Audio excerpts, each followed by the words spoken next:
Olá, bem-vindos a mais um episódio do podcast Conversas com Alma. Hoje vamos conhecer de perto o baralho de tarot de Marselha.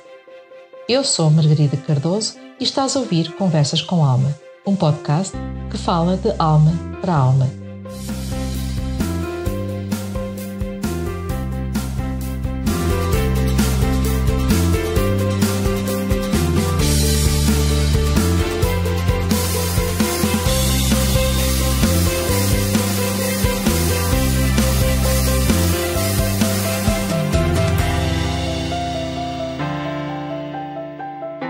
Margarida Cardoso traz Conversas com Alma.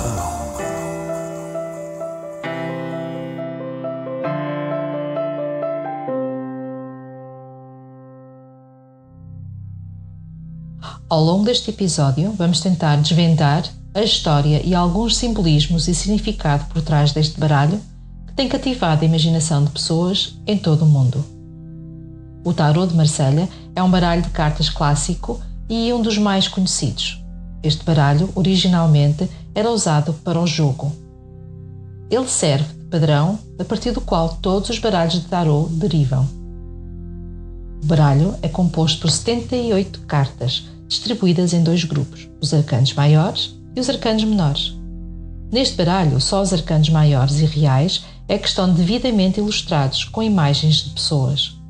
Quanto aos arcanos menores, as imagens são simples pips ou pontos de 1 a 10. A paleta de cores usada neste baralho é a base, ou seja, branco, preto, amarelo, azul e vermelho. Este podcast é patrocinado pelo Espaço da Alma. Este espaço está localizado no Porto, na Avenida da Boa Vista, e estamos lá, à tua espera. Temos para te oferecer terapias, consultas, cursos e workshops que são preparados com alma. O canal Portugal Místico está também connosco a patrocinar este podcast e, como eu, tu também podes ter o teu podcast. Basta entrar em contato com o canal Portugal Místico.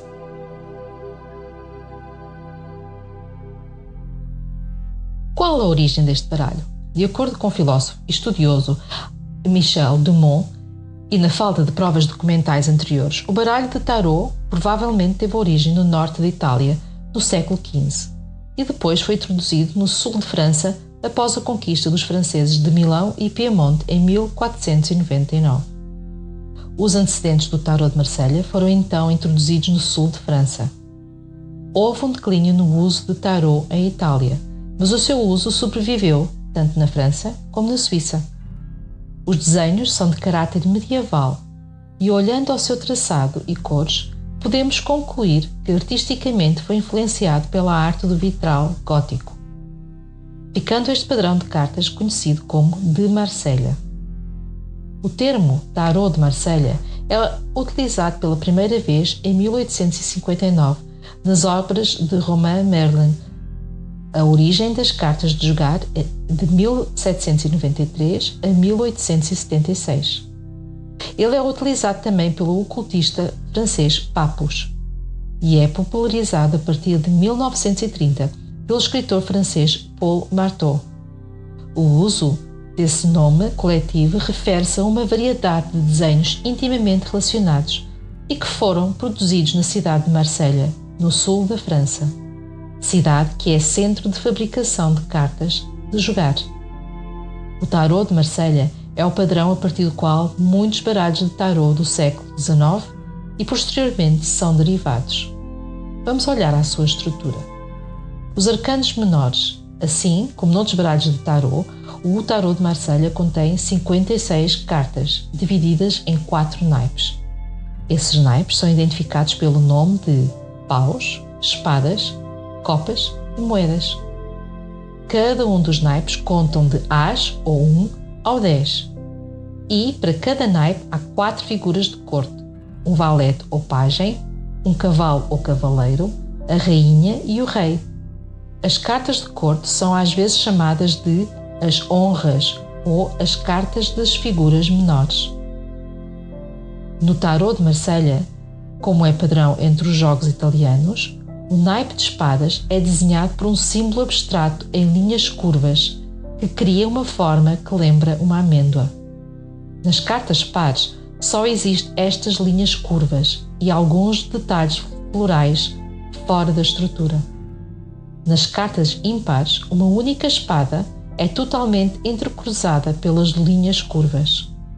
O naipe de paus é desenhado com objetos retos que se cruzam, formando uma trelícia cada vez maior. Nas cartas ímpares, uma única varinha vertical passa pelo meio da rede. Na carta 10 de ambos os naipes de espadas e paus, dois objetos totalmente intercruzados aparecem impostos aos desenhos abstratos.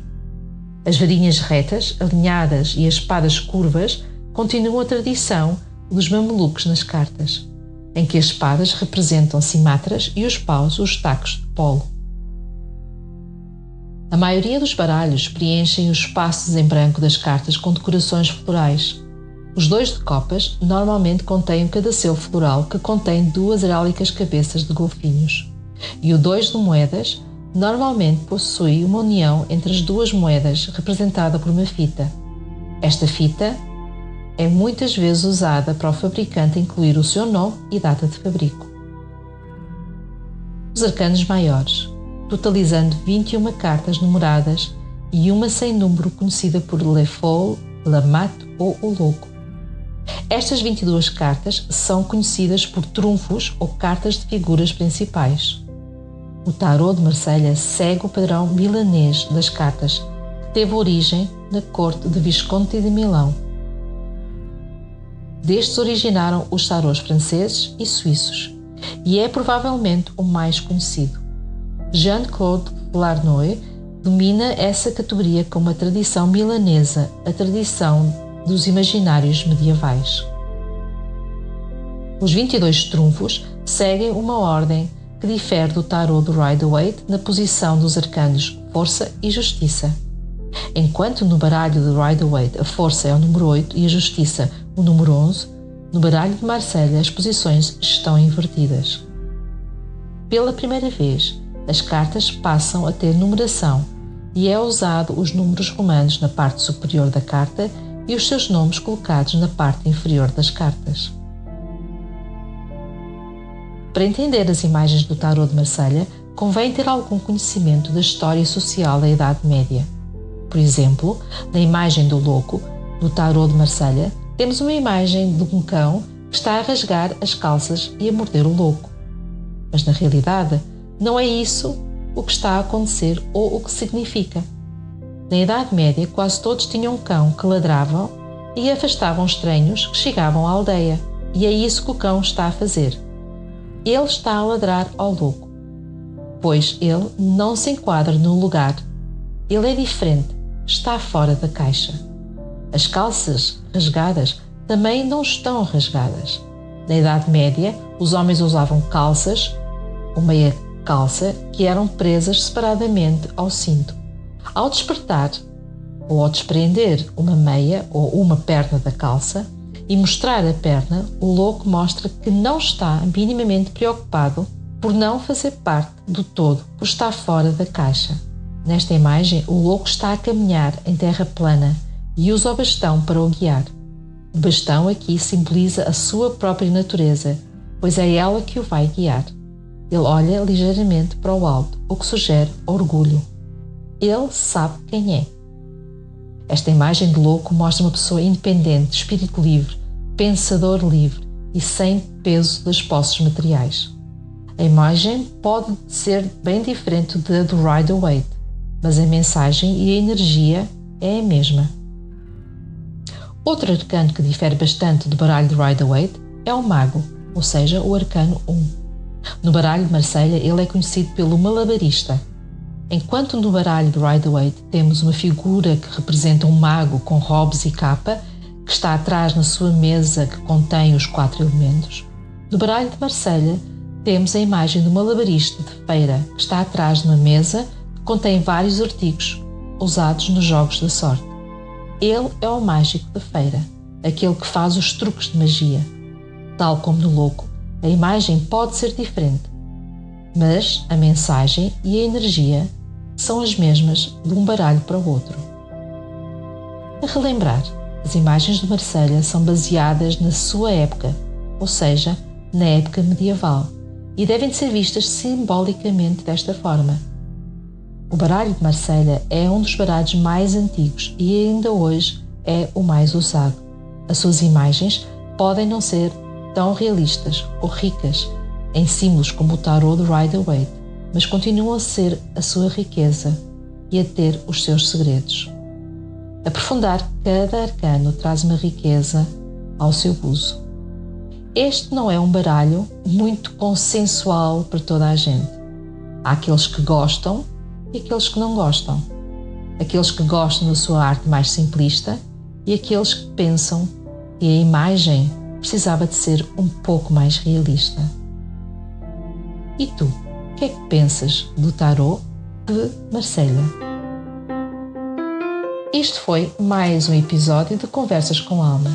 Aproveita para ouvires e conversares com a tua alma e aceita o convite dela para serem felizes. Se quiseres entrar em contato comigo, podes me encontrar no Facebook, na página Espaço da Almas Terapia Holística ou na página Canal Portugal Místico. Já agora, aproveita para visitar o boletim oracular Conversas com Tarot no site www.portugalmístico.com/boletim. Se gostaste deste podcast, não te esqueças de partilhar, fazer comentários e, acima de tudo, dar-me feedback, porque é assim que as almas se falam. De resto, é com a alma que desejo que sejas feliz.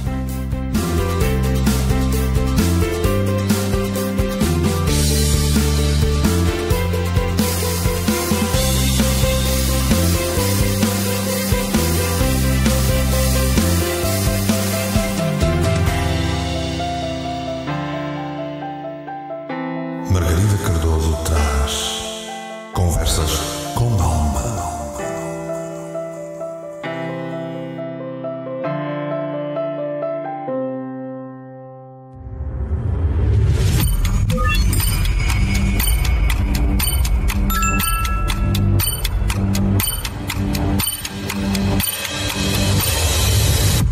Canal Portugal Místico, Portugal Místico, Portugal Místico, Portugal Místico. Foi feito para ti.